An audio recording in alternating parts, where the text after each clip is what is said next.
আপনি যদি মক্কার মুশরিকদের কাছে জানতে চান, জিজ্ঞাসা করেন তাদেরকে কে সৃষ্টি করেছে। আমাদের দেশ সহ গোটা দুনিয়ায় বিপুল সংখ্যক মানুষ আছে যারা নাস্তিক, স্রষ্টায় অবিশ্বাসী। তারা বলে স্রষ্টা বলে কিছুই নাই, নাউজুবিল্লাহ কন। কিন্তু মক্কার মুশরিকদেরকে যদি জিজ্ঞাসা করা হয়, তারা জবাবে কি বলবে? যে তোমাদেরকে সৃষ্টি করেছে। ওরা বলবে না আমরা প্রাকৃতিকভাবে এমনিতেই সৃষ্টি হয়ে গেছি, বরং আল্লাহ তাআলা বলেন আপনার এই প্রশ্নের জবাবেও তারা বলবে লা ইয়াকুলুন্নাল্লাহ, অবশ্যই অবশ্যই আমাদের স্রষ্টা হলেন আল্লাহ।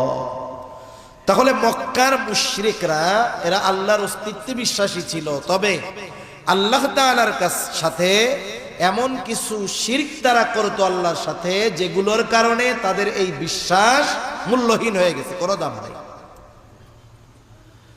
আবার নবীজি আর এক হাদিসের মধ্যে বলেন আবু জেহেল আল্লাহ তাআলার কাছে দোয়া করেছে, আল্লাহ তাআলা আবু জেহেলের দোয়াও কবুল করেছে। বদরের দিন সকালবেলায় আবু জেহেল আল্লাহ তাআলার কাছে দোয়া করে, বলে আল্লাহ, আজকের দিনে যারা হকের উপরে আছে, সত্যের উপরে আছে, আপনি তাদেরকে বিজয় দান করেন। নবীজি বলেন আল্লাহ তাআলা আবু জেহেলের দোয়া কবুল করেছেন। বদরের দিন যারা হকের উপরে ছিল, সত্যের উপরে ছিল, আল্লাহ রব্বুল আলামিন তাদেরকেই বিজয় দান করেছে। তাহলে প্রথম বিষয় যে আবু জেহেল আল্লাহ তাআলার কাছে কেন দোয়া করে? কারণ এই মক্কার মুশরিক আবু জেহেল, উতবা, সাইবা এরা আল্লাহর অস্তিত্বে বিশ্বাসী ছিল। এখন দোয়াটা যে করলো, নবীকে শোনায়া করার দরকার কি? কিছু কথা আছে মানুষকে খাটো করার জন্য, কষ্ট দেওয়ার জন্য, ছোট করার জন্য মানুষকে শোনায় শোনায় কিছু কথা বলা হয়। যেমন মনে করেন আপনাদের এলাকায় একজন গরিব মানুষ, তার ছেলেটা অনেক কষ্ট করে লেখাপড়া শিখে অনেক বড় অফিসার হয়ে গেছে। লোকটার অনেক কষ্ট ছিল, এখন ছেলে বড় অফিসার, বিসিএস ক্যাডার, তার কষ্টের দিন শেষ, ঠিক না? চায়ের দোকানে মানুষেরা বলা বলি করতেছে, দেখছো অমুক চাচার ছেলে অনেক বড় অফিসার হয়ে গেছে, চাচার আর কষ্ট নাই। এই দুনিয়ায় মানুষ মানুষের সাথে শত্রুতার জন্য, মানুষের সাথে মানুষের বিরোধের জন্য শত্রুতা থাকার দরকার হয় না। আপনার উন্নতি অনেক সময় আপনাকে অন্যের চোখের কাঁটা বানিয়ে দিতে পারে, ঠিক কিনা বলেন? এটারে বলে হিংসা। একজনের উন্নতি হচ্ছে আর একজনের হিংসা আসছে, অটোমেটিকলি তার প্রতি একটা বিদ্বেষ, শত্রুতা তার অন্তরের মধ্যে চলে আসে। আর একজন পাশে দাঁড়ায় শুনতেছে, তোমরা কি বলা বলি করো? বলে শুনেন নাই অমুক চাচার ছেলে অনেক বড় অফিসার হয়ে গেছে। এখন এই লোক টিটকারি করে বলে, আয় আল্লাহ, অমকের বলা অফিসার হইছে, কিয়ামতের আসতে আর বাকি নাই। ও আল্লাহ, এই খবর শোনার আগে আমি মরলাম না কেন? এরকম বলা লোক তো আলহামদুলিল্লাহ 5 বিবিতে কমপক্ষে নাই, আছে। কিন্তু ওই টাইমে যদি আজরাইল আইসা বলে আপনার তো মরতে মন চাই, তাহলে চলেন, কি বলবে? আসলে কি আমি মরতে মন চাইছি নাকি? এমনি এমনি কইছি আর কি। এটা হলো তার ওই লোকটাকে ছোট করা এবং নিজের হিংসার বহিঃপ্রকাশ ঘটানো। আবু জেহেল নবীজিকে শোনায়া কেমন যেন এই কথা বলে, আল্লাহ, কোরআন নাজিল করার জন্য আপনি আর কাউরে পান নাই? আমি আবু জেহেল, আমার মতো লোক আর কে আছে? আমি বড় নেতা, আমার পেছনে অনেক লোক, অনেক সম্পদ। এই কোরআন আপনি মুহাম্মাদের উপরে নাজিল করলেন, এই কাজটা কেমন হইল? আপনি আমারে পাথর মেরে শেষই করে দেন। এটা মূলত নবীজিকে শুনিয়ে তুচ্ছ এবং কষ্ট দেওয়ার জন্য তার উদ্দেশ্য।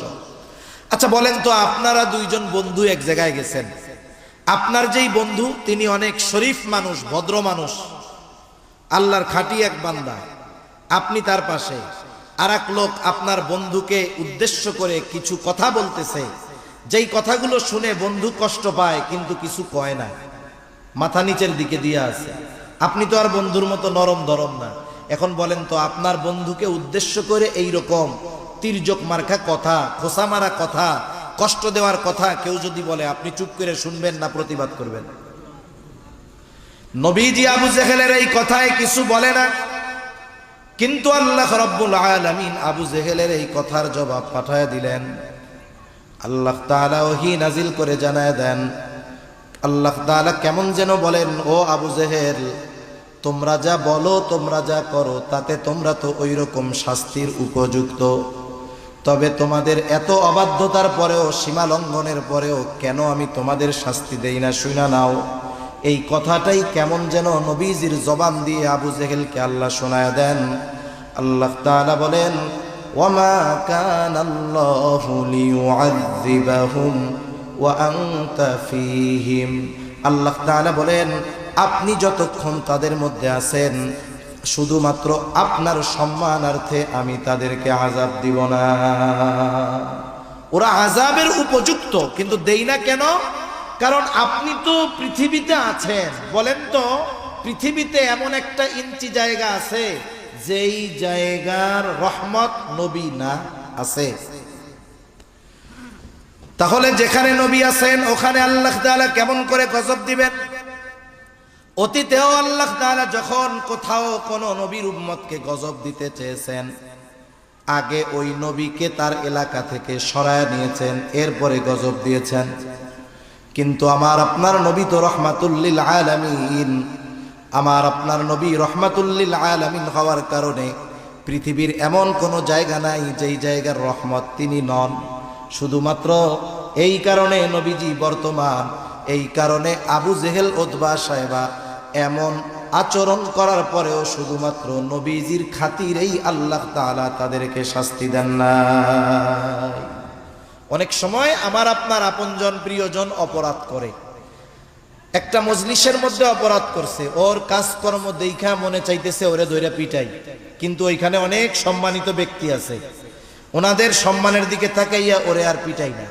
এবার সবাই যখন চইলা যায়, কি বলি, তোরে আজকে সাইজি করে দিতাম খালি যদি অমকে না থাকতো এইখানে, ঠিক কিনা বলেন? তাহলে সম্মানিত ব্যক্তির কারণে শাস্তি থেকে বেঁচে যায় অনেক সময় মানুষ। অনুরূপভাবে নবীজির কারণে কাফেররাও শাস্তির মতো কর্ম করার পরেও আল্লাহ তাআলা নগদে তাদের শাস্তি দেন নাই। এজন্য কাফেররাও নবীজির দ্বারা উপকৃত হয়েছে। আর মুমিনদের জন্য তো নবীজি বিশেষ অনুগ্রহ, এ কথা তো আল্লাহ তাআলা আগেই জানায় দিয়েছেন। কিন্তু নবীজির সব উম্মতের প্রতি নবীজির মহব্বত, মায়া, দয়া, ভালোবাসা ছিল। প্রত্যেকটা উম্মতের জন্য নবীজির মায়া ছিল। কেমন মায়া?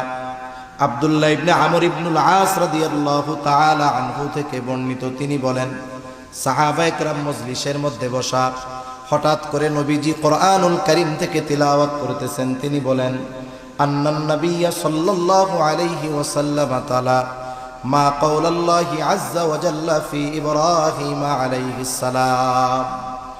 নবীজি কোরআনুল কারীম থেকে তিলাওয়াত করলেন, আল্লাহ রাব্বুল আলামিন যা ইব্রাহিম আলাইহিস সালামের ব্যাপারে কোরআনুল কারীমের মধ্যে নাজিল করেছেন। কি নাজিল করেছে? আল্লাহ তাআলা সূরা ইব্রাহিম 13তম পারার মধ্যে আল্লাহ তাআলা জানায় দেন, ইব্রাহিম আলাইহিস সালাম তার গুনাহগার উম্মতের জন্য ক্ষমা চাইয়া আল্লাহ তাআলার কাছে দোয়া করেছে। সেই দোয়ার খবর আল্লাহ তাআলা কোরআনে জানায় দিয়েছেন, নবীজি সেইটা তিলাওয়াত করেছেন। কি দোয়া? আল্লাহ তাআলা জানায় দেন ইব্রাহিম আলাইহিস সালামের দোয়া, রব্বি ইন্নাহুন্না আদলালনা কাসীরাম মিনান নাস ফামান তাবিআনি ফাইন্নাহু মিন্নি ওয়া মান আসানি ফাইন্নাকা গফুরুর রহিম। ইব্রাহিম আলাইহিস সালাম দোয়া করতেছে, বলে, রব ইন্নাহুন্না আদলালনা কাসীরাম মিনান নাস, এই মূর্তিগুলা, এই প্রতিমাগুলো অধিকাংশ মানুষকে পথচ্যুত করে ফেলছে, পথভ্রষ্ট করে ফেলছে। ফামান তাবিআনি ফাইন্নাহু মিন্নি, তবে যারা আমার আনুগত্য করেছে তারা তো আমার দলভুক্ত। ওয়া মান আসানি ফাইন্নাকা গফুরুর রহিম, আর যারা আমার আনুগত্য করে নাই, কেমন যেন ইব্রাহিম আলাইহিস সালাম বলতে চায়, আল্লাহ এরা যদিও আমার আনুগত্য করে নাই তথাপি আমারই উম্মত। ফাইন্নাকা গফুরুর রহিম, আপনি তো গফুর, আপনি তো রহিম। কেমন যেন ইব্রাহিম আলাইহিস সালাম বলতেছে, আল্লাহ আপনি তো গফুর, আপনি তো রহিম, আপনি তো অতিশয় ক্ষমাশীল, পরম দয়ালু, আপনি আমার এই গুনাহগার উম্মতগুলাকেও চাইলে মাফ কইরা দিতে পারে। وقال عيسى عليه السلام إن تعذبهم فإنهم عبادك ঈসা আলাইহিস সালাম তার উম্মতের জন্য আল্লাহ তাআলার কাছে দোয়া করে বলে ইন তুআযিবুহুম ফাইন্নাহুম ইবাদুক, আপনি যদি তাদেরকে শাস্তি দেন তারা তো আপনারই বান্দা। ওয়া ইন তাগফির লাহুম ফাইন্নাকা আনতাল আজিজুল হাকীম, আর আপনি যদি তাদেরকে ক্ষমা কইরা দেন, মাফ কইরা দেন, আপনি তো আজিজ, আপনি তো হাকিম, আপনি মহাপরাক্রমশালী, মহাপ্রজ্ঞাময়। কেমন যেন ঈসা আলাইহিস সালাম বলে, আল্লাহ আপনার এই গুনাহগার বান্দা, আমার এই গুনাহগার উম্মত গুলাকে আপনি মাফ কইরা দেন। উম্মত পাপী হোক আর নেককার হোক, সব উম্মতের প্রতি প্রত্যেকটা নবীর মায়া, মহব্বত, ভালোবাসা আছে না নাই? আছে। বরং অনেক সময় তো এমন হয় যে ভালো তার চাইতে খারাপটার জন্য চিন্তা বেশি থাকে। আপনি কার জন্য চিন্তা করেন? যারে মহব্বত করেন তার ভালোর জন্যই তো চিন্তা করবেন নাকি? প্রত্যেকটা নবী তার উম্মতকে ভালোবাসে, প্রত্যেকটা নবী তার উম্মতকে ভালোবাসে, উম্মত গুনাহগার হোক আর নেককার হোক। যেমন একটা মরকের যদি 3টা সন্তান থাকে, 2টা সন্তান ভালো, ছোট সন্তানটা খারাপ, প্রথম 2টা খুব ভালো কিন্তু ছোটটা খুব খারাপ। বলেন তো মা বাবা ভালো 2টা নিয়ে চিন্তা বেশি করে নাকি খারাপটা নিয়ে বেশি করে? যখন আল্লাহ তাআলার কাছে দোয়া করে, বলেন তো খারাপটার জন্য বেশি দোয়া করে নাকি ভালোটার জন্য বেশি দোয়া করে? আল্লাহ তাআলার কাছে বারবার বলে, আল্লাহ মারা যাওয়ার আগে যদি এই ছেলেটাকে ভালো দেইখা মরতে পারতাম তাহলে শান্তি পাইতাম। এখন কথা হলো সন্তান তো খারাপ, এইটার জন্য চিন্তাকে বেশি কেন? এইটার জন্য দোয়া বেশি করে কেন? বলে যতই খারাপ হোক এটা তো সন্তান, এই কারণে খারাপ হইলেও তার প্রতি মহব্বত, ভালোবাসা আছে না নাই? এখন বাস্তবতা হলো আমার আপনার মা বাবা আমাকে আপনাকে যত বেশি ভালোবাসে তার চাইতে নবীজি আমাকে আপনাকে বেশি ভালোবাসে। বাস্তবে আমাকে আপনাকে ভালোবাসে কে? জবাব হলো মুসিবতে পাশে থাকে যে। আপনাকে আমাকে ভালোবাসে কিন্তু বিপদের সময় পাশে নাই, এমন ভালোবাসার মানুষের আমাদের দরকার নাই, ঠিক কিনা কর? আল্লাহর কসম করে বলি, এই দুনিয়ার মুসিবত এটা কোনো মুসিবত নয়, আসল মুসিবত হলো কিয়ামতের দিন। ওই দিনের মুসিবত কেমন আল্লাহ তাআলা সূরা আবাসার মধ্যে একটু চিত্র তুলে ধরে বলেন, ইয়াউমা ইয়াফিরুল মারউ মিন আখিহি ওয়া উম্মিহি ওয়া আবিহি ওয়া সাহিবাতিহি ওয়া বানিহি লিকুল্লি ইমরিইন মিনহুম ইয়াউমাইযিন শা'নুন ইউগনি। আল্লাহ তাআলা বলেন কিয়ামতের দিন ভাই ভাইয়ের থেকে পলায়ন করবে, ওয়া উম্মিহি ওয়া আবিহি, পিতা মাতার থেকে পলায়ন করবে, ওয়া সাহিবাতিহি ওয়া বানিহি, স্ত্রী সন্তানদের থেকে পলায়ন করবে। প্রত্যেকটা মানুষ সেই দিন নিজের চিন্তায় বিভোর থাকবে। সেই দিন মা ছেলেকে চিনবে না, ছেলে মাকে চিনবে না। আল্লাহর কসম, ওই দিন সকলে নিজের চিন্তায় বিভোর। আমার আপনার নবীজিও চিন্তিত থাকবেন, তবে সবাই চিন্তিত থাকবে নিজের নাজাত নিয়া, আর নবীজি চিন্তিত থাকবেন উম্মতের নাজাতের ব্যাপারে। ওই দিন নবীজি কেমন চিন্তিত থাকবেন উম্মতের ব্যাপারে? নবীজি একবার হাউজে কাউসারের কাছে দৌড়ায়া যাবেন, না জানি তার কোন উম্মত পানি পানে মাহরুম হয়ে যায়। আবার দৌড়ায়া পুলসিরাতের কাছে চলে যাবেন, না জানি কোন উম্মত পুলসিরাত পাড়ি দিতে ব্যর্থ হয়ে যায়। আবার নবীজি চলে যাবেন মিজানের কাছে, না জানি কোন উম্মত ওজনে ধরা পড়ে যায়। আবার চলে যাবেন জাহান্নামের কাছে, না জানি কোন উম্মতকে জাহান্নামে দিয়ে দেওয়া হয়। আবার যখন সুপারিশের দরকার, আল্লাহ তাআলার কাছে সে সুপারিশ করবেন। সব নবী জান্নাত অভিমুখে রওনা হয়ে যাবে, জান্নাতের দরজা খোলা হবে না। জিজ্ঞাসা করা হবে কি ব্যাপার, জান্নাতের দরজা খোলো না কেন? বলে যিনি আসলে খোলা হবে তিনি আসেন নাই। কে তিনি? বলে মুহাম্মাদুর রাসূলুল্লাহ। কোথায় তিনি? বলে হাসরের ময়দানে। কি করে? বলে উম্মতের চিন্তায় বিভোর। আমার আপনার নবী ততক্ষণ পর্যন্ত নিজে জান্নাতে প্রবেশ করবে না যতক্ষণ না তার ওই উম্মত যার যাররা পরিমাণ ঈমান আছে এবং ওই ব্যক্তির ব্যাপারে যতক্ষণ না আল্লাহ তাআলার কাছ থেকে জান্নাতের নিশ্চয়তা নবী পাবেন ততক্ষণ নবীজি নিজে জান্নাতে প্রবেশ করবে না। এখন আপনি বুঝে থাকলে একটু জবাব দেন তো, আমাদের মা বাবা আমাদের বেশি ভালোবাসে না নবী বেশি ভালোবাসে? সন্দেহ আছে? কোনো সন্দেহ নেই। এইবার ওই দুই নবীর উম্মতের ব্যাপারে দোয়া নবীজি তিলাওয়াত করেছেন। স্বাভাবিক বিষয় হলো অনেক সময় কিছু বিষয় আছে আমাদের যেখানে থাকে না, কিন্তু আরেকজনকে করতে দেখলে মনে পড়ে কি পড়ে না? দেখবেন ছোট বাচ্চা নিয়ে আপনি বাজারের দিকে গেছেন, ও কিছু কয় না, হঠাৎ করে সামনে দিয়ে আরেকটা বাচ্চা আসতেছে, হাতের মধ্যে আইসক্রিম। এবারও কি করবে বলেন তো? আপনার জামার সাথে ঝুল দিবে আর বলবে আমারও একটা কিনা দাও, ঠিক কিনা বলেন? একটু আগে কিন্তু মনে ছিল না, আর একজনকে দেখছে, এবার তার মনে পড়ে গেছে। যদিও নবীজি সব সময় উম্মতের চিন্তা করেন, কিন্তু এই নবীর দুআ, ওই দুই নবীর দুআ তিলাওয়াত করবার পর নবীজির অন্তরের মধ্যে উম্মতের মোহাব্বতের জোশ উঠে গেছে, ঢেউ উঠে গেছে। নবীজি এবার কি করলেন? ফারাফা ইয়াদাইহি ওয়া ক্বালা আল্লাহুম্মা উম্মতি উম্মতি ওয়া বাকা। নবীজি এইবার দুই হাত উঁচু করে আল্লাহ তাআলার কাছে কান্না করতেছে, অজর ঝরায় চোখ দিয়ে পানি পড়তেছে, আর শুধু নবীজি বলে আল্লাহুম্মা উম্মতি উম্মতি, আল্লাহ আমার উম্মত আমার উম্মত আমার উম্মত। আর কিছুই নবীজি বলেন না। যদিও নবীজি আর কিছুই বলেন না, কিন্তু নবীজি কি বলতে চায় আল্লাহ তাআলা সেটা জানেন। জানার পরেও তিনি জিবরাইল আলাইহিস সালামকে বলেন, জিবরাইল যাও মুহাম্মাদের কান্নার কারণ জিজ্ঞাসা করো।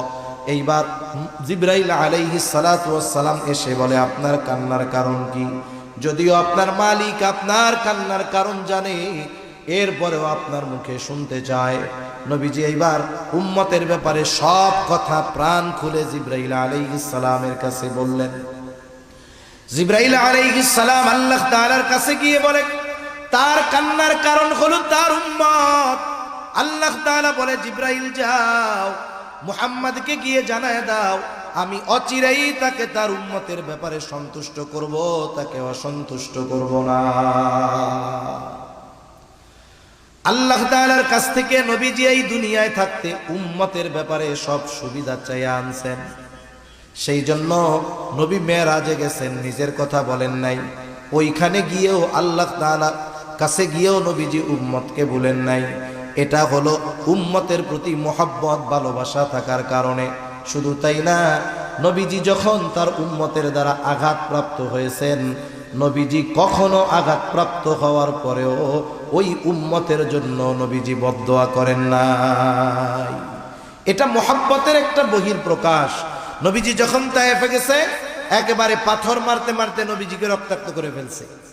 গায়ের পোশাক ভিজে, পা বেয়ে বেয়ে রক্ত পড়ে জুতার মধ্যে ঢুকছে, জুতার মধ্যে রক্ত শুকায়া পা জুতার সাথে আটকে গেছে। সারাদিন দেহ থেকে রক্ত এইভাবে পড়ছে। ক্লান্ত দেহ নিয়া নবীজি এক আঙ্গুর বাগানের পাশে একটু বসে বিশ্রাম নিচ্ছেন। ইতিমধ্যে জিবরাইল আলাইহিস সালাম হাজির। এসে বলে, ইয়া রাসূলুল্লাহ, এই কওম আপনার সাথে কেমন আচরণ করেছে আপনার মালিক সব দেখছে। আমার সাথে নতুন একজন ফেরেশতা এসেছে যে আগে পরে আসে নাই।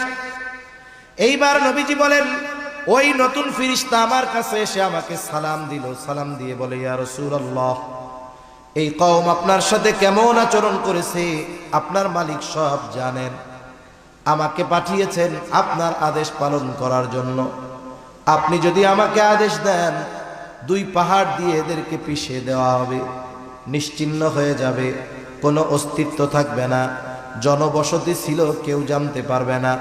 একটু চিন্তা করেন, আমরা হইলে কি করতাম? আমরা তো প্রতিশোধ পরায়ণ। কেউ যদি 20 বছর আগে আমার দিকে চোখ রাঙায়া আমাকে একটা কথা বলে থাকে, 20 বছর পরে যদি আমি ক্ষমতা পাই, চিন্তা করি ওই 20 বছর আগের চোখ রাঙানোর প্রতিশোধ আমাকে নিতে হবে। এতটা প্রতিশোধ পরায়ণ আমরা। আমাদের এক হুজুর বলতো, আমাদের কাছে আইসা যদি কোনো জিন আইসা বলে যে আপনার মনের একটা আশাই পূরণ হবে। কি আশা? বলে আপনি যাদের উপরে প্রতিশোধ নিতে চান তাদের নাম দেন, তাদের প্রতিশোধ নেওয়া হবে। তাইলে 50-60 লম্বা তালিকা হয়ে যাবে আমাদের, যে ওরে একটু সাইজ করে দিয়েন, ওরে হালকা, ওরে খালি ঠ্যাংটা ভাঙবেন, ওর খালি হাতটা ভাঙলেই চলবে, ওর চোখে একটা উঠাইলেই হবে, আর কিছু লাগবে না। আমাদের প্রতিশোধের তালিকা অনেক লম্বা হয়ে যেত। কিন্তু যারা নবীজিকে রক্তাক্ত করে ফেলছে, এখনো রক্ত পরিপূর্ণ শুকায়া যায় নাই, তাদের ব্যাপারে নবীজির প্রতিশোধের সুযোগ ফেরেশতা বলতেছে আদেশ দেন, 2 পাহাড় দিয়ে একবারে পিষে দিব এদেরকে। নবীজি কি করলেন? আরাম করে একটু শুয়েছিলেন, নবীজি আবার উঠে বসলেন। ফেরেশতার এই কথার জবাবে নবীজি বলেন, বাল আরজু আন ইয়াখরুজাল্লাহু মিন আসলাবিহিম মান ইয়াবুদুল্লাহা ওয়াহদাহু ওয়া লা ইউশরিকু বিহি শাইআ। কেমন যেন নবীজি বলতেছেন, তুমি তো আমাকে বলতেছো আদেশ দেন 2 পাহাড় দিয়ে এদেরকে পিষে শেষ করে দেই। শুনে নাও, এই মানুষগুলোর ব্যাপারে আমি আল্লাহ তাআলার কাছে এই আশা পোষণ করি যে আল্লাহ তাআলা এদের মধ্য থেকে এমন এক সম্প্রদায় বের করবে যারা এক আল্লাহর ইবাদত করবে, তার সাথে কারো শরীক করবে না। ওদের কি হবে সেটা জানি না, কিন্তু আশা করি আল্লাহ তাআলা ওদের মধ্য থেকে এমন মানুষ বের করবে। নবীজি এর দ্বারা কি বুঝাইলেন? যেই উম্মত দুনিয়ায় আসে নাই তার প্রতিও ভালোবাসার নিদর্শন নবীজি দেখায় গেছেন, ঠিক কিনা বলেন? সাহাবায়ে কেরাম সাথে নবীজি একদিন পথ চলতেছেন, হঠাৎ করে নবীজি বলেন, আমার ভাইদেরকে দেখতে মন চায়। সাহাবায়ে কেরাম বলে, ইয়া রাসূলুল্লাহ, আমরা কি আপনার ভাই নই? নবীজি বলেন, না, তোমরা হইলে আমার সাথী। আপনার ভাই তারা আবার কারা? বলে, আমার পরে আমাকে না দেখে যারা ঈমান আনবে তারাই হলো আমার ভাই। কিয়ামত পর্যন্ত প্রত্যেকটা উম্মতের প্রতি ভালোবাসার খবর নবীজি দিয়ে গেছেন, ঠিক কিনা বলেন? একের পর এক লম্বা সময় বলা যাবে উম্মতের প্রতি নবীজির কেমন ভালোবাসা। তবে অনেক সময় আছে 1000 মানুষের কথার চাইতে একজনের কথার দাম অনেক, ঠিক কিনা বলেন? নবীজি আমাদের কেমন ভালোবাসেন স্বয়ং আল্লাহ তাআলা কোরআনুল কারীমের মধ্যে জানায় দেন। আল্লাহ তাআলা বলেন, লাকাদ জাআকুম রাসূলুম মিন আনফুসিকুম আজিজুন আলাইহি মা আনিতুম হারিসুন আলাইকুম বিল মুমিনিনা রাউফুর রহিম। আল্লাহ তাআলা বলেন, লাকাদ জাআকুম রাসূলুম মিন আনফুসিকুম, তোমাদের মধ্য থেকে তোমাদের জন্য এমন একজন রাসূলের আগমন ঘটেছে, এমন একজন রাসূল এসেছে। কেমন সেই রাসূল? বলে, আজিজুন আলাইহি মা আনিতুম, তোমাদের জন্য যেটা কষ্টদায়ক সেটা তার জন্য কষ্টের। এটাকে বলা হয় সমব্যথী। তার মানে উম্মতের ব্যথায় নবীজি ব্যথিত হন। দেখবেন যার সাথে যার যত বেশি মহব্বত, তার কষ্ট তাকেও অন্য কেউ কষ্ট দেয়, ঠিক কিনা বলেন? এখন যদি বলেন, ভাই হুজুর এইটা কেমন কথা, আর একজনের কষ্টে আমি আপনি কেন কষ্ট পাবো, নবী কেন কষ্ট পাবেন? একটা উদাহরণ দেই, তাইলে বুঝতে সহজ হবে।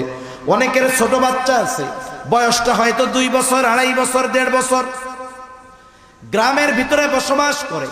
গভীর রজনী ওই 2 বছরের ছোট বাচ্চাটা প্রচন্ড জ্বরাক্রান্ত হয়ে গেছে। এতটা জ্বর, থার্মোমিটারে দেখা গেল 106 ক্রোচ হয়ে গেছে। এই জ্বরের তীব্রতার কারণে ছোট বাচ্চাটা বারবার চিৎকার করতেছে, সেন্সলেস হয়ে যাওয়ার মতো অবস্থা, কষ্টের আওয়াজ তার মুখ দিয়ে বের হচ্ছে। এই বাচ্চা কেমন যেন অজ্ঞান হয়ে যাওয়ার মতো অবস্থা, জ্বরে তার প্রচন্ড কষ্ট। ওই অবস্থায় ডাক্তারের কাছেও নিয়ে যাওয়ার উপায় নাই, ফার্মেসিও খোলা নাই। ওই অসুস্থ বাচ্চার পাশে মা বাবা বসে আছে। বলেন তো, ওই অসুস্থ বাচ্চা জ্বরের কারণে যত কষ্ট পায়, তার চাইতে তার মা বাবা কষ্ট বেশি কম পায় না বেশি পায়? নিঃসন্দেহে মা বাবা কষ্ট বেশি পায়। কেন? বলে এটা মহব্বতের কারণে, ভালোবাসার কারণে। তাহলে সন্তানের প্রতি ভালোবাসার কারণে যদি সন্তানের কষ্ট মা বাবা অনুভব করে, উম্মতের প্রতি ভালোবাসার কারণে উম্মতের কষ্ট নবীজি অনুভব করে। সুবহানাল্লাহ। কেমন নবী! এই জন্য আল্লাহ তাআলা বলেন তিনি হলেন আজিজ। দুই নাম্বার হারিসুন আলাইকুম, তিনি তোমাদের জন্য কল্যাণকামী। নবীজি কেমন কল্যাণকামী একটা হাদিস থেকে শোনাই। নবীজি বলেন আল্লাহ তাআলা প্রত্যেকটা নবীকে বিশেষ একটা দোয়া তার উম্মতের ব্যাপারে করার সুযোগ দিয়েছে এবং এই দোয়া কবুল হওয়ার নিশ্চয়তা আল্লাহ তাআলা দিয়েছেন। সব নবী এই উম্মতের ব্যাপারে দোয়াটা দুনিয়ায় করে ফেলছে, আমি এই দোয়াটা সংরক্ষণ করে রাখছি, দুনিয়ায় করি নাই। কেন? নবীজি বলেন কিয়ামতের দিন এই দোয়াটা আমি আমার উম্মতের ব্যাপারে সুপারিশ হিসাবে আল্লাহ তাআলার কাছে করব। কারণ ওইটা দুনিয়ায় না করে ওই সময় করলে উম্মতের কল্যাণ হবে, এই জন্য নবী দুনিয়ায় না করে আখিরাতের জন্য রেখে দিয়েছেন। এরপরে আল্লাহ তাআলা বলেন বিল মুমিনিনা রাউফুর রহিম। শুরুতেই আমরা বলেছিলাম আল্লাহ তাআলা বলেছেন এই রাসূল হলেন মুমিনদের জন্য বিশেষ অনুগ্রহ। এই জন্য আল্লাহ তাআলা স্পেশাল ভাবে মুমিনদের প্রতি নবীজির মায়া কেমন সেই কথাটা তুলে ধরেন। মনে করেন আপনার একটা ছেলে আছে, আপনার ছেলেটার বয়স 4, 5, 6, 7 বছর। আপনার একজন মেহমান আপনার বাসায় বেড়াতে আসছে, এইবার আপনার ছেলের সাথে তার মারামারি হইছে যে কোনো একটা বিষয় নিয়ে। বলেন তো আপনি মার দিবেন কারে? আত্মীয়র বাচ্চাকে নাকি নিজের বাচ্চাকে? নিজের বাচ্চারে পিটানি আত্মীয়র বাচ্চার, এরপরেও পিটানি দিবেন কারে? এর অর্থ কি এই নাকি যে আপনি আপনার ছেলেরে ওই ছেলের চাইতে কম ভালোবাসেন? বিষয়টা কি এরকম? বিষয়টা কিন্তু এরকম না। আপনি যদিও তাকে শাসন করেছেন, মার দিয়েছেন, কিন্তু ভালো আপনি তাকে বেশি বাসেন। এই জন্য উম্মত যখন ইমানদার হয় তার প্রতি নবীজির ভালোবাসাও স্পেশাল হয়। কেমন ভালোবাসা নবীজির উম্মতের প্রতি যারা ইমানদার, আল্লাহ তাআলা সেই কথাই বলেন এই রাসূল হলেন বিল মুমিনিনা রাউফুর রহিম। তিনি হলেন মুমিনদের জন্য রাউফ, মুমিনদের জন্য রহিম। আল্লাহ তাআলার অনেকগুলো গুণবাচক নাম আছে, এই নামগুলোর মধ্যে অন্যতম 2টা নাম হলো রাউফ আর রহিম। বলেন তো দুনিয়ার কোন মাখলুক রাউফুর রহিম হতে পারে নাকি? দুনিয়ার কোন মানুষ রাউফুর রহিম হতে পারে না। দুনিয়ার কোন মানুষ রাউফুর রহিম হতে পারে না। কেউ যদি দাবি করে যে সে রাউফুর রহিম, আবার কেউ যদি কাউকে বলে যে সে এক ব্যক্তি রাউফুর রহিম, যে বলবে সেও বেঈমান, যে নিজেকে দাবি করবে সেও বেঈমান। ঠিক কিনা বলেন? আল্লাহ রাব্বুল আলামিনের অন্যতম গুণবাচক 2টি নাম হলো রাউফুর রহিম, অতি সদয় পরম দয়ালু। কে? জোরে বলেন তো। আল্লাহ তাআলা হলেন অতি সদয় পরম দয়ালু রাউফুর রহিম। ওই আল্লাহ উম্মতের প্রতি, ইমানদার উম্মতের প্রতি নবীজির কেমন ভালোবাসা এই বিষয়টা বোঝাতে গিয়ে, প্রকাশ করতে গিয়ে স্বয়ং নিজের সাথে যেই শব্দ রাউফুর রহিম, এটা নবীজির শানে আল্লাহ তাআলা ব্যবহার করেছে। আল্লাহ কেমন যেন বলতেছে এই নবী কেমন নবী জানো? সে তার মুমিন উম্মতদের ব্যাপারে হলো রাউফুর রহিম, অতি সদয় পরম দয়ালু। সুবহানাল্লাহ। একটু যদি হৃদয় দিয়ে বুঝে থাকেন, এটা বুঝতে কঠিন হবে বলে আমার মনে হয় না যে ইমানদার উম্মতের প্রতি নবীজির ভালোবাসা কত বেশি। সুবহানাল্লাহ। এখন এই ইমানদার উম্মত, আমাদের উপরে নবীজির এই মায়া, মোহাব্বত, ভালোবাসা, এর কদর আমরা কতটুকু করতে পারলাম সেই হিসাবও আমাদের করার দরকার আছে না নাই? আপনাকে যে ভালোবাসে আপনি নিঃসন্দেহে তার জন্য অগ্রসর হবেন, তার বিপদে পাশে দাঁড়াবেন, তার কল্যাণকামী হবেন। নবীজি তো আমাদেরকে আমাদের জীবনের চাইতে বেশি ভালোবাসে। আমি আপনি আমার আপনার নাজাতের ব্যাপারে যতটা না চিন্তিত, তার চাইতে নবীজি আমাদের নাজাতের ব্যাপারে বেশি চিন্তিত। ঠিক কিনা? সেই নবীর প্রতি আমাদের মোহাব্বত, ভালোবাসাও সর্বোচ্চ হওয়ার দরকার। যিনি আমাকে আমার জীবনের চাইতে বেশি ভালোবাসেন, আমাকেও তাকে আমার জীবনের চাইতে বেশি ভালোবাসতে হবে।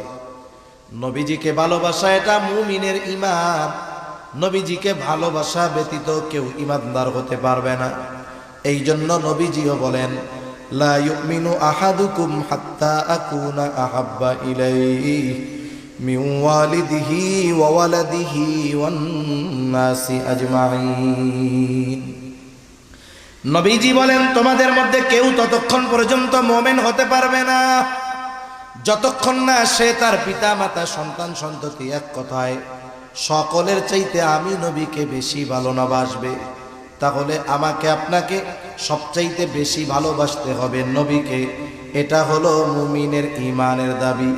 এখন কথা হলো, নবীজিকে কেমন করে ভালোবাসবো? নবীজিকে তো আমরা সামনে পাই নাই। আবু বকর নবীজিকে সামনে পেয়েছে। আবু বকর নিজের সব সম্পদ নবীজির খেদমতে নিয়ে আসছে। তালহা নবীজিকে সামনে পেয়েছে। উহুদের ময়দানে তালহা নিজের বুকটাকে নবীর জন্য ডাল বানায় দিয়েছে। আমরা তো নবীজিকে সামনে পাই নাই, কেমনে ভালোবাসবো? এই জন্য নবীও জানেন আমার উম্মতেরা চিন্তা করবে নবীকে ভালোবাসবো কেমনে। নবীকে ভালোবাসার পদ্ধতি দুনিয়ার কারো কাছ থেকে জানা লাগবে না। নবীকে ভালোবাসার পদ্ধতি স্বয়ং নবী নিজে আমাদের জানায় দিছে। নবীজি এক নম্বরে বলেন, মান আহাব্বা সুন্নতি ফাকাদ আহাব্বানি ওয়া মান আহাব্বানি কানা মাই ফিল জান্নাহ। নবীজি বলেন, যে আমার সুন্নাতকে ভালোবাসলো, আমি নবীকে ভালোবাসলো, তার মানে নবীর সুন্নতকে যে ভালোবাসে কেমন যেন সে নবীকেই ভালোবাসে। আর নবীকে ভালোবাসলে লাভ কি? বলে, ওয়া মান আহাব্বানি কানা মাই ফিল জান্নাহ। যে আমাকে ভালোবাসবে সে আমি নবীর সাথে জান্নাতে অবস্থান করবে। দুনিয়াতে আমরা একজন সম্মানিত মানুষের সাথে পাশে থাকার জন্য কত চেষ্টা করি, আর নবীর সাথে জান্নাতে থাকার অফার নবীজি দিয়ে গেছেন, কিন্তু এ ব্যাপারে আমরা বেখবর। এ ব্যাপারে আমাদের কোনো আগ্রহ নাই কেমন যেন। অথচ নবীজির সাথে থাকার খবর শুনে সাহাবায়ে কেরাম কেমন খুশি হয়েছে। হযরত আনাস রাদিয়াল্লাহু তাআলা আনহু থেকে বর্ণিত হাদিস, তিনি বলেন, একজন গ্রাম্য সাহাবী নবীজিকে এসে জিজ্ঞাসা করতেছে, ইয়া রাসূলুল্লাহ মাতাস সাআহ, হে আল্লাহর রাসূল কিয়ামত কখন হবে? এই সাহাবীর বলার ভাবটা মনে হয় এরকম ছিল যে সে কিয়ামতের জন্য প্রস্তুত, কিন্তু কিয়ামত আসতেছে না, ভাবটা কেমন যেন এরকম। এই জন্য নবী পাল্টা তাকে প্রশ্ন করলেন, মা আদাত্তালাহা, তুমি কিয়ামতের জন্য কি পাথেয় সংগ্রহ করেছ? লোকটার সহজ সরল জবাব, আমি আল্লাহ এবং তার রাসূলকে ভালোবাসি। নবীজি এবার জবাবে বললেন, আল মারউ মা মান আহাব্বা, যে যাকে মোহাব্বত করে তার সাথে অবস্থান করবে। এই জবাব শুনে লোকটা বাড়ির দিকে হাঁটা দিল। চিন্তা করেন, প্রশ্ন ছিল কি, শেষ জবাবটা হইল কি? প্রশ্ন শুরু হইছে কিয়ামত কখন হবে, আর জবাব হইল যে যাকে মোহাব্বত করে তার সাথে অবস্থান করবে। তার মানে প্রশ্নকারীরও অন্য কিছু জানার উদ্দেশ্য ছিল। অনেক সময় জানার উদ্দেশ্য একটা, কিন্তু প্রশ্ন করে আর একটা। তা যাই হোক, হযরত আনাস রাদিয়াল্লাহু তাআলা আনহু বলেন, নবীজির মুখে এই কথা শুনে আমরা এতটা খুশি হয়েছি যে ইসলাম গ্রহণের পরে আর কোনো কথায় আমরা এতটা খুশি হই না। তাহলে নবীর সাথে জান্নাতে থাকার অফার আছে যদি নবীর সুন্নাতকে মোহাব্বত করি। এখন কথা হলো, নবীর সাথে যদি থাকতে হয় আগে জান্নাতে যাইতে হবে। জান্নাতে তো যাইতে হবে, এরপরে না সাথে থাকা। জান্নাতে কি আমল করলে যাওয়া যাবে? নবীজি সেটাও জানায় দিয়ে বলেন, নবীজি বলেন, কুল্লু উম্মতি ইয়াদখুলুনাল জান্নাতা ইল্লা মান আবা। নবী বলেন, আমার সব উম্মত জান্নাতে প্রবেশ করবে, আবা উম্মত ছাড়া। প্রশ্ন করা হলো, আবা উম্মত কারা? নবীজি বলেন, মান আতাআনি দাখালাল জান্নাহ ওয়া মান আসানি ফাকাদ আবা। নবীজি বলেন, যে আমার আনুগত্য করবে সে জান্নাতে প্রবেশ করবে, যে আমার আনুগত্য করবে না, আবা উম্মত, সে জাহান্নামে প্রবেশ করবে। সেইটা হলো আবা উম্মত।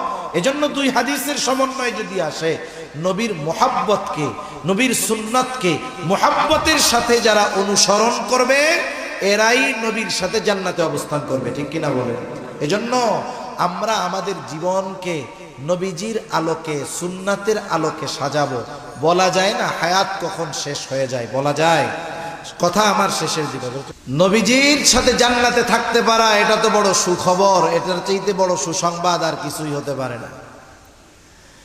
হায়াত কখন শেষ হয়ে যায় বলা যায় না, কোন সময় মৃত্যু চলে আসে বলা যায়। মারা যাওয়ার সময় যখন মানুষ মারা যায়, গোসল দিল, কাফন দিল, জানাজা শেষ, এরপরে যখন কবরের মধ্যে রাখতে যায়, রাখার সময় একটা দোয়া বলে। কি দোয়া বলেন তো? বিসমিল্লাহি ওয়া আলা মিল্লাতি রাসূলিল্লাহ, ঠিক কিনা বলেন? নাকি অন্য কোনো স্লোগান মোলোগান আছে আবার? এটা বলেই তো কবরে রাখে, ঠিক কিনা বলেন? এটা হলো কি বলে, এটা আখিরাতের ভিসা। অনেক সময় মাঝে মধ্যে শুনেন না, ভিসা জালিয়াতি কইরা অমুক দেশে যাইতে গিয়া ধরা খেয়েছে। আপনি যদি পাশের দেশ ইন্ডিয়া ভিসা জালিয়াতি করে যাইতে চান, ধরা যদি খান, এমন সিল লাইগা যাবে কিয়ামত পর্যন্ত যদি হায়াত পান, ভিসা কিন্তু পাবেন না। ব্ল্যাক লিস্টে ফালায়া দিবে, রেড লিস্টে ফালায়া দিবে। তার মানে আপনি যদি বর্ডার ক্রস করে অন্য দেশে যাইতে চান, লিগ্যাল ভিসা লাগবে, ঠিক কিনা বলেন? আমাকে আপনাকে যখন কবরে রাখা হবে, বলবে বিসমিল্লাহি ওয়া আলা মিল্লাতি রাসূলিল্লাহ। এই কথার দ্বারা কি বলে, আমার ব্যাপারে একদিন বলবে, আমরা মানুষের ব্যাপারে বলি। বুজুর্গানে দিন বলেন, এই কথার সারমর্ম হলো এরকম, কেমন যেন আল্লাহ তাআলাকে বলা হইতেছে, আল্লাহ আপনার নামে এমন এক ব্যক্তিকে এখন কবরস্থ করতেছি, যার গোটা জীবন সুন্নাতের উপরে ছিল। সে যখন মরছে সুন্নাতের উপরে ছিল, একেবারে যখন কবরে রাখতেছি তখনও সুন্নাতের সাথেই আছে। দেখা গেল এই কথা বলে যাকে কবরে রাখা হইতেছে তার মুখের মধ্যে দাড়ি নেই। এখন আমাকে বলেন তো, এই ব্যক্তির ব্যাপারে যেই কথাটা বা দোয়াটা বলা হইল, ওই ব্যক্তির ব্যাপারে কথাটা সত্য নাকি মিথ্যা? ওর আখিরাতের প্রথম ঘাটি কবরেই রাখা হইল, ওকে ভিসা জালিয়াতি কইরা। এখন কি হবে? সাইজ হবে কি হবে না, এখান থেকেই শুরু হয়ে যাবে। এজন্য জীবনটা এমন ভাবে সাজানোর দরকার, মৃত্যু কখন চলে আসে বলা যায় না। যেই জায়গায় মরি, যেথাই মরি, আমাকে যখনই কবরে রাখবে, আমার ব্যাপারে যেন বিসমিল্লাহি ওয়া আলা মিল্লাতি রাসূলিল্লাহ মিথ্যা না হয়, ঠিক কিনা বলেন? এভাবে জীবনটাকে সাজাতে হবে। জীবনটাকে যদি সাজাতে হয়, দ্বীনের উপরে যদি চালাতে হয়, এই যে দারুল কোরআন মাদ্রাসা সহ এই রকম দ্বীনি প্রতিষ্ঠানগুলো দরকার আছে না নাই বলেন? দরকার আছে তো। এজন্য আমরা যদি সুন্নাতের উপরে চলতে চাই, আমাদের দ্বীনি সমস্যাগুলোর সমাধান চাই, দ্বীনের উপরে চলাটা চাই যে সহজ হোক, তাহলে এই মাদ্রাসাগুলো বেশি বেশি দরকার এবং মাদ্রাসাগুলোর সাথে সম্পৃক্ত থাকার দরকার আছে না নাই? আছে। সবাই তো সবকিছু দিয়ে থাকতে পারবে না। জান্নাতটা কতটুকু হবে? রাসূল আকরাম সাল্লাল্লাহু আলাইহি ওয়াসাল্লাম বলেন, যেই ব্যক্তি সবচাইতে ছোট জান্নাতের মালিক হবে, তার জান্নাতের পরিধিও হবে কমপক্ষে এই দুনিয়ার 10 গুণ। এত আস্তে বললেন সুবহানাল্লাহ। এই যে সুবহানাল্লাহ গুলো বলতেছেন, এগুলো তো জান্নাতে গাছ হিসাবে হয়ে যাচ্ছে। আওয়াজ কেন? তাহলে যার্রা পরিমাণ ঈমানের মালিক সে জান্নাত পাবে কমপক্ষে এই দুনিয়ার কয় গুণ? একটু জবান খুলে বলেন তো। 10 গুণ। তাহলে সবচেয়ে দামি নিয়ামত হলো ঈমান। আর দামি দামি নিয়ামতগুলোর মধ্যে অন্যতম এক দামি নিয়ামত আমাদের জন্য, যে আল্লাহ তাআলা বিনা টাকায়, বিনা চাওয়ায়, বিনা দরখাস্তে মুহাম্মাদুর রাসূলুল্লাহ সাল্লাল্লাহু আলাইহি ওয়াসাল্লামের উম্মত আল্লাহ তাআলা আমাদেরকে বানিয়েছেন। সুবহানাল্লাহ বলেন। আল্লাহ তাআলা মুহাম্মাদুর রাসূলুল্লাহ সাল্লাল্লাহু আলাইহি ওয়াসাল্লামকে বিশেষ করে মুমিনদের জন্য বিশেষ অনুগ্রহ হিসাবে অভিহিত করেছেন। আল্লাহ তাআলা বলেন, লাকাদ মান্নাল্লাহু আলাল মুমিনিনা ইয বা'আসা ফীহিম রাসূলাম মিন আনফুসিহিম। আল্লাহ রাব্বুল আলামিন বলেন, লাকাদ মান্নাল্লাহু আলাল মুমিনিন, মুমিনদের উপর আল্লাহ তাআলার বিশেষ অনুগ্রহ। ইয বা'আসা ফীহিম রাসূলাম মিন আনফুসিহিম, যে তিনি তাদের মধ্য থেকে তাদের জন্য একজন রাসূল প্রেরণ করেছেন। তাহলে আল্লাহ রাব্বুল আলামিন জানায় দিলেন, এই রাসূল হলো মুমিনদের জন্য অনুগ্রহ, বিশেষ অনুগ্রহ। তবে নবী মুমিনদের জন্য বিশেষ অনুগ্রহ, তবে গোটা সৃষ্টি জগতই নবীজির দ্বারা উপকৃত হয়। এই জন্য আল্লাহ রাব্বুল আলামিন আমার আপনার নবীজিকে গোটা সৃষ্টি জগতের জন্য রহমত হিসাবে অভিহিত করেছেন। পবিত্র কোরআনুল কারীমের সর্বাধিক পাঠিত সূরার নাম হলো সূরা ফাতিহা। সূরা ফাতিহা এমন একটা সূরা প্রত্যেক নামাজের প্রতি রাকাতে লাগে। ইমামের পেছনে যখন পড়া হয়, ইমামের কেরাত, মুসল্লির কেরাত, একা যখন পড়া হয়, নিজে পড়া হয় সূরা ফাতিহা। মোট কথা হইল প্রত্যেক নামাজের সূরা, প্রত্যেক রাকাতে সূরা ফাতিহা লাগে। জামাতে পড়ুক আর একাকী পড়ুক, সূরা ফাতিহার প্রয়োজন হয়। এই সূরা ফাতিহার শুরুতেই আমরা বলি আলহামদুলিল্লাহি রাব্বিল আলামিন। আমরা বলি সকল প্রশংসা আল্লাহর জন্য, যিনি জগৎ সমূহের রব, জগৎ সমূহের প্রতিপালক। সব প্রশংসা আল্লাহর জন্য, যিনি জগৎ সমূহের রব। আলম একবচন, আলামিন বহুবচন।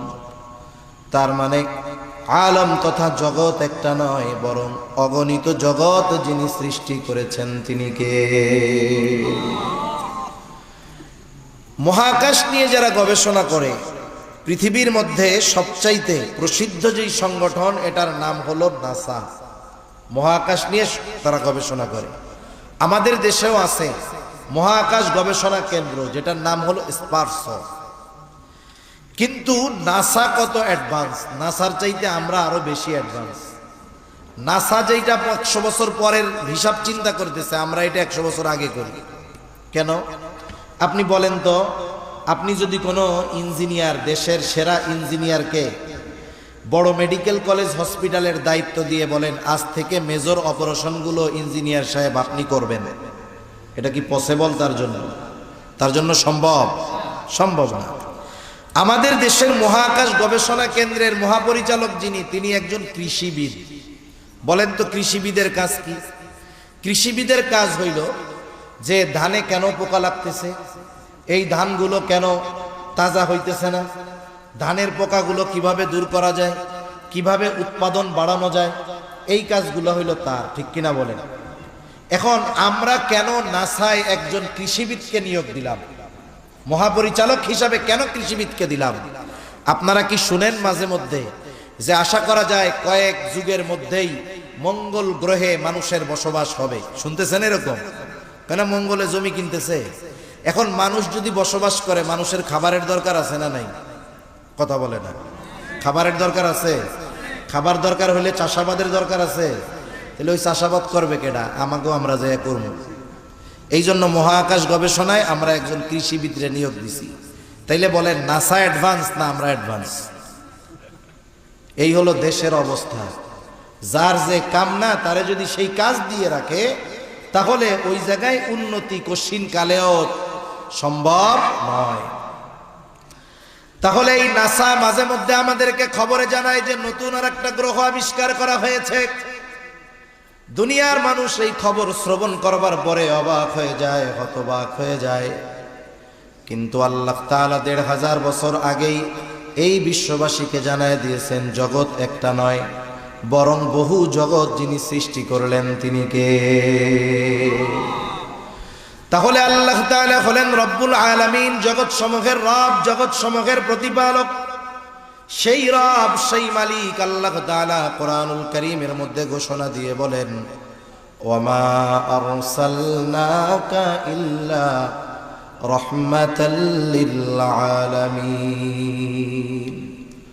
আমার আপনার নবীর ব্যাপারে আল্লাহ রাব্বুল আলামিন বলেন, আপনাকে আমি জগৎ সমূহের জন্য রহমত হিসাবে প্রেরণ করেছি। তাহলে জগৎ সমূহের রব হলেন আল্লাহ, জগৎ সমূহের রহমত হলেন মুহাম্মাদুর রাসূলুল্লাহ। সৃষ্টি জগতে একটা ইঞ্চি জায়গা খুঁজে পাওয়া যাবে না যেই জায়গার রব আমার আপনার আল্লাহ তাআলা নয়। অনুরূপভাবে সৃষ্টি জগতের মধ্যে একটা ইঞ্চি জায়গা খুঁজে পাওয়া যাবে না যেই জায়গার রহমত আমার আপনার নবীজি নয়। যেখানে রব আল্লাহ সেখানে রহমতি মুহাম্মাদুর রাসূলুল্লাহ সাল্লাল্লাহু আলাইহি ওয়াসাল্লাম। নবীজি রহমাতুল লিল আলামিন হওয়ার কারণে সুবিধা যে শুধু মুমিনরা ভোগ করে তা নয়, কাফেররাও ভোগ করতেছে। কিয়ামত পর্যন্ত সব কাফেররা ভোগ করবে। নবীজি যখন ছিলেন তখনও কাফেররা নবীজির কারণে উপকৃত হয়েছে। হাদিস থেকে শোনাই আপনাদের, একবার আবু জেহেল নবীজির সামনে এসে আল্লাহ তাআলাকে শোনায় শোনায় দোয়া করতেছে, বলে আল্লাহ, আপনি যদি সত্যই কোরআন মুহাম্মাদের উপরে নাজিল করে থাকেন তাহলে আমাদের উপরে পাথর বর্ষণ করেন অথবা যন্ত্রণাদায়ক শাস্তি দেন। আবু জেহেল নবীজিকে শোনায়া শোনায়া আল্লাহ তাআলার কাছে দোয়া করে। কথা হলো, ওর যদি পাথর বর্ষণ নিতে মন চায়, যন্ত্রণাদায়ক শাস্তি নিতেই মন চায়, তাইলে নবীজিকে শ্রবণ করানোর দরকার কি? গোপনে আল্লাহর কাছে বললেই তো হলো, ঠিক না? নবীজিকে শোনায়া আল্লাহ তাআলার কাছে বলতেছে, কেমন যেন বলে, আল্লাহ, সত্যই যদি আপনি কোরআন মুহাম্মাদের উপরে নাজিল করে থাকেন তাহলে আমাদের উপরে পাথর বর্ষণ করেন অথবা যন্ত্রণাদায়ক শাস্তি দেন। প্রথম কথা হলো, আবু জেহেল এটা তো কাফের, আল্লাহ তাআলার কাছে দোয়া করে কেন? বলে, যদিও এরা মুশরিক কিন্তু এরা আল্লাহ তাআলার অস্তিত্বে বিশ্বাসী ছিল। এ কথা আমার নয়, স্বয়ং আল্লাহ তাআলাই কোরআনুল কারীমের মধ্যে বলেন, ওয়ালা ইন সাআলতাহুম মান খালাকাস সামাওয়াতি ওয়াল আরদ। আল্লাহ তাআলা বলেন, আপনি যদি মক্কার মুশরিকদেরকে জিজ্ঞাসা করেন মান খালাকাস সামাওয়াতি ওয়াল আরদ, আসমান এবং জমিনের স্রষ্টা কে, আপনি যদি তাদের কাছে জানতে চান, জিজ্ঞাসা করেন, আপনার এই প্রশ্নের জবাবে তারা কি বলবে? আল্লাহ তাআলা দুইটা তাকিদ যোগ করে বলেন, লা ইয়াকুলুন্নাল্লাহ, অবশ্যই অবশ্যই তারা বলবে আসমান এবং জমিনের স্রষ্টা হলেন আল্লাহ। আল্লাহ তাআলা এক জায়গায় বলেন, ওয়ালা ইন সাআলতাহুম মান নাযালা মিনাস সামাই মাআন ফাআহইয়া বিহিল আরদা বা'দা মাউতিহা লা ইয়াকুলুন্নাল্লাহ। আপনি যদি তাদের জিজ্ঞাসা করেন মান নাযালা মিনাস সামাই মাআ, কে আসমান হতে পানি বর্ষণ করে, কে বৃষ্টি দেয়, শুধু তাই না, ফাআহইয়া বিহিল আরদা বা'দা মাউতিহা, ওই বর্ষিত পানির দ্বারা কে মৃত জমিনকে পুনরুজ্জীবিত করে, অর্থাৎ শুকনা ফেটে চাষাবাদের অনুপযুক্ত ওই জমিনটাকে কে বৃষ্টির পানির মাধ্যমে চাষাবাদের উপযুক্ত করে তোলে। ওরা ওদের দেবদেবীদের কথা বলবে না। এই প্রশ্নের জবাবে কি বলবে? লা ইয়াকুলুন্নাল্লাহ, অবশ্যই অবশ্যই তারা বলবে এগুলো যিনি করেন তিনি কে? আল্লাহই বৃষ্টি দেন, আল্লাহ তাআলাই এই অনুর্বর জমিনের মধ্যে উর্বরতা দান করেন। আল্লাহ তাআলা আর এক জায়গায় বলেন, ওয়ালা ইন সাআলতাহুম মান খালাকাহুম লা ইয়াকুলুন্নাল্লাহ।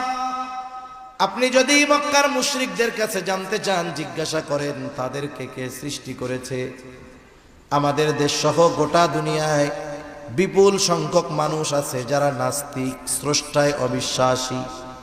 তারা বলে স্রষ্টা বলে কিছুই নাই, নাউজুবিল্লাহ কন। কিন্তু মক্কার মুশরিকদেরকে যদি জিজ্ঞাসা করা হয়, তারা জবাবে কি বলবে?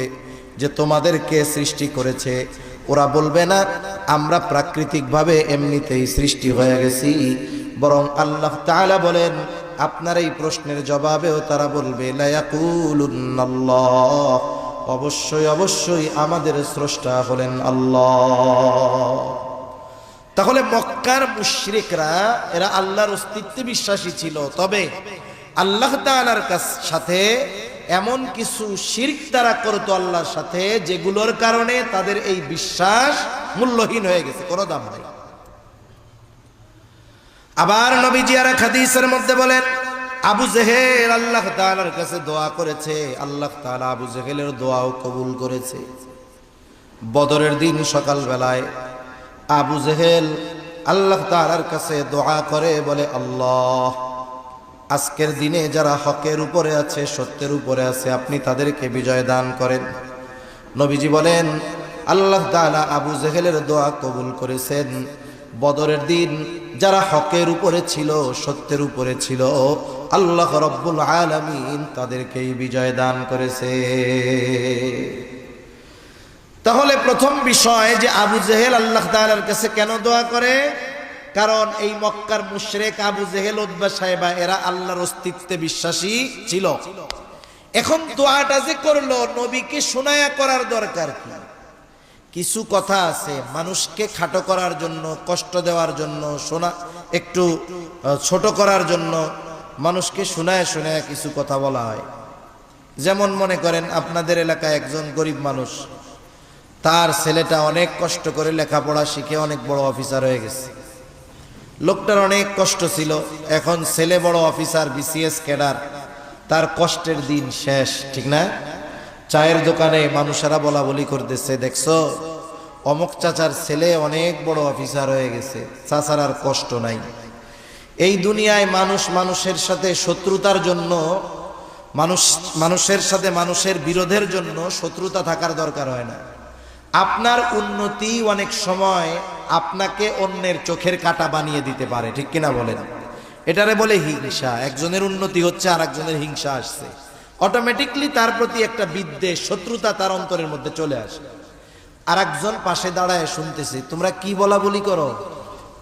বলে শুনেন নাই অমুক চাচার ছেলে অনেক বড় অফিসার হয়ে গেছে। এখন এই লোক টিটকারি করে বলে, আয় আল্লাহ, অমুকের বলা অফিসার হইছে, কিয়ামতের আসতে আর বাকি নাই। ও আল্লাহ, এই খবর শোনার আগে আমি মরলাম না কেন?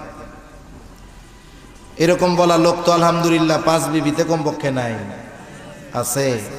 কিন্তু ওই টাইমে যদি আজরাইল আইসা বলে আপনার তো মরতে মন চাই, তাহলে চলেন। কি বলবে?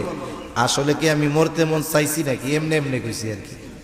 এটা হলো তার ওই লোকটাকে ছোট করা এবং নিজের হিংসার বহিঃপ্রকাশ ঘটানো।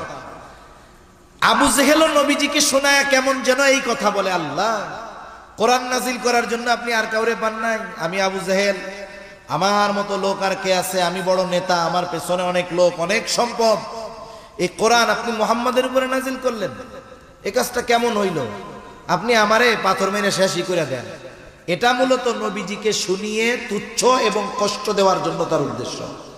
আচ্ছা বলেন তো, আপনারা দুইজন বন্ধু এক জায়গায় গেছেন, আপনার যেই বন্ধু তিনি অনেক শরীফ মানুষ, ভদ্র মানুষ, আল্লাহর খাঁটি এক বান্দা, আপনি তার পাশে, আর এক লোক আপনার বন্ধুকে উদ্দেশ্য করে কিছু কথা বলতেছে, যেই কথাগুলো শুনে বন্ধু কষ্ট পায় কিন্তু কিছু কয় না, মাথা নিচের দিকে দিয়ে আছে।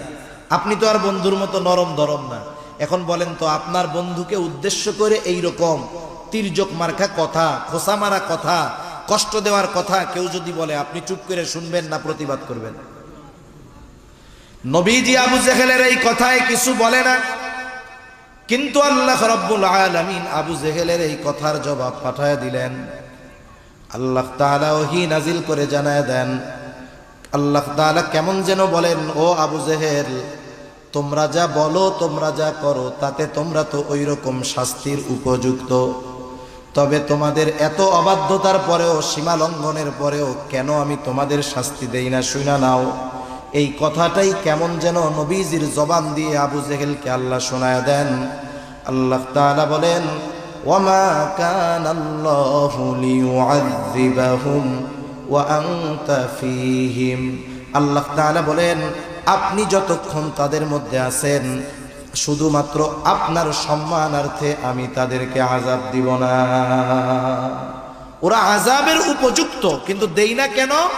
কারণ আপনি তো পৃথিবীতে আছেন। বলেন তো, পৃথিবীতে এমন একটা ইঞ্চি জায়গা আছে যেই জায়গার রহমত নবী না আছে? তাহলে যেখানে নবী আছেন ওখানে আল্লাহ তাআলা কেমন করে গজব দিবেন? অতীতেও আল্লাহ তাআলা যখন কোথাও কোনো নবীর উম্মতকে গজব দিতে চেয়েছেন, আগে ওই নবীকে তার এলাকা থেকে সরায় নিয়েছেন, এরপরে গজব দিয়েছেন। কিন্তু আমার আপনার নবী তো রহমাতুল লিল আলামিন। আমার আপনার নবী রহমাতুল লিল আলামিন হওয়ার কারণে পৃথিবীর এমন কোনো জায়গা নাই যেই জায়গার রহমত তিনি নন। শুধুমাত্র এই কারণে নবীজি বর্তমান, এই কারণে আবু জেহেল উতবা সাহেবা এমন আচরণ করার পরেও শুধুমাত্র নবীজির খাতিরেই আল্লাহ তাআলা তাদেরকে শাস্তি দেন না। অনেক সময় আমার আপনার আপনজন প্রিয়জন অপরাধ করে, একটা মজলিসের মধ্যে অপরাধ করছে, ওর কাজকর্ম দেখা মনে চাইতেছে ওরে ধইরা পিটাই, কিন্তু ওইখানে অনেক সম্মানিত ব্যক্তি আছে, ওনাদের সম্মানের দিকে তাকাইয়া ওরে আর পিটাই না। এবার সবাই যখন চইলা যায় কি বলি, তোরে আজকে সাইজি করে দিতাম খালি যদি অমকে না থাকতো এইখানে, ঠিক কিনা বলেন? তাহলে সম্মানিত ব্যক্তির কারণে শাস্তি থেকে বেঁচে যায় অনেক সময় মানুষ, অনুরূপভাবে নবীজির কারণে কাফেররাও শাস্তির মতো কর্ম করার পরেও আল্লাহ তাআলা নগদে তাদের শাস্তি দেন নাই। এজন্য কাফেররাও নবীজির দ্বারা উপকৃত হয়েছে, আর মুমিনদের জন্য তো নবীজি বিশেষ অনুগ্রহ, এ কথা তো আল্লাহ তাআলা আগেই জানায় দিয়েছেন। কিন্তু নবীজির সব উম্মতের প্রতি নবীজির মহব্বত, মায়া, দয়া, ভালোবাসা ছিল। প্রত্যেকটা উম্মতের জন্য নবীজির মায়া ছিল। কেমন মায়া?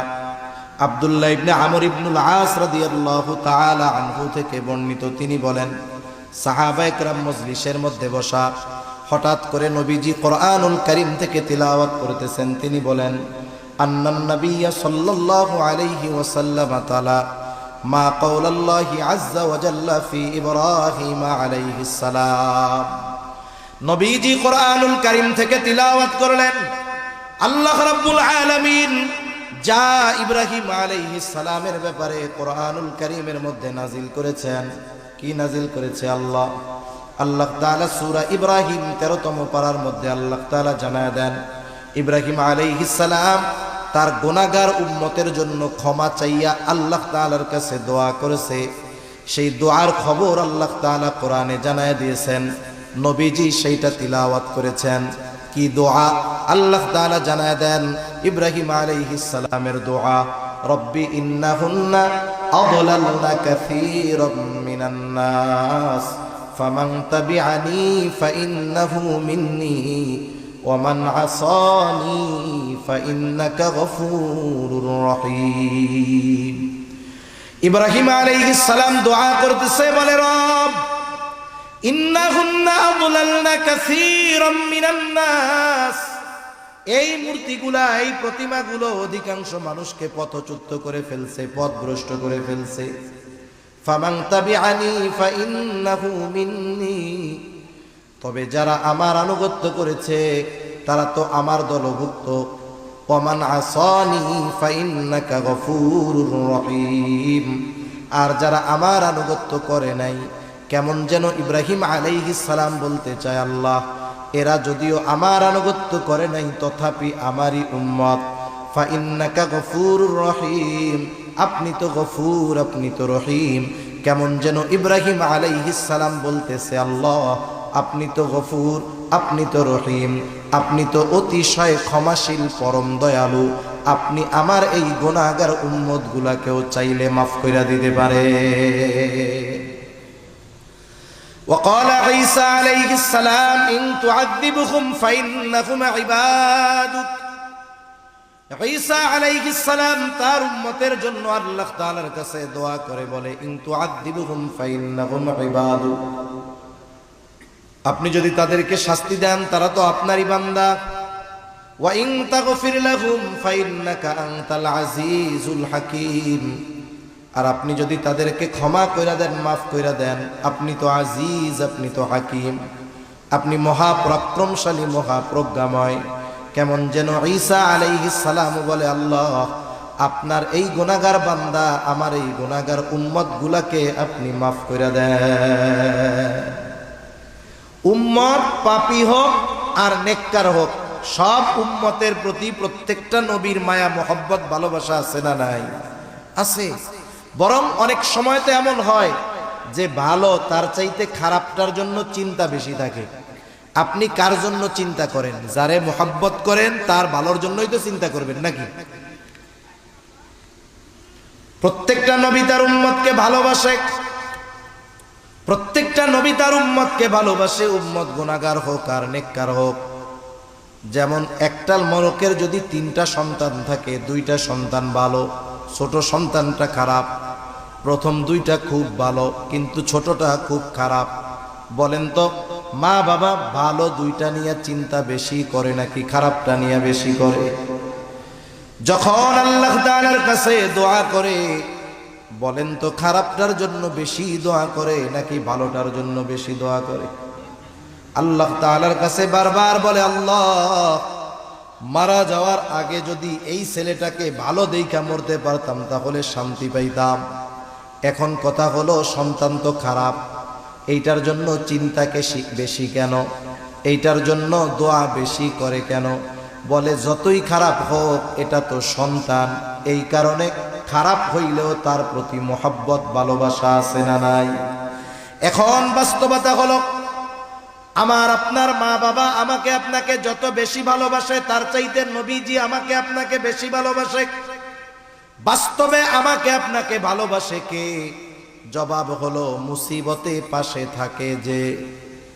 আপনাকে আমাকে ভালোবাসে কিন্তু বিপদের সময় পাশে নাই, এমন ভালোবাসার মানুষের আমাদের দরকার নাই, ঠিক কিনা কর? আল্লাহর কসম করে বলি এই দুনিয়ার মুসিবত এটা কোনো মুসিবত নয়, আসল মুসিবত হলো কিয়ামতের দিন। ওই দিনের মুসিবত কেমন আল্লাহ তাআলা সূরা আবাসার মধ্যে একটু চিত্র তুলে ধরে বলেন, ইয়াউমা ইয়াফিরুল মারউ মিন আখিহি ওয়া উম্মিহি ওয়া আবিহি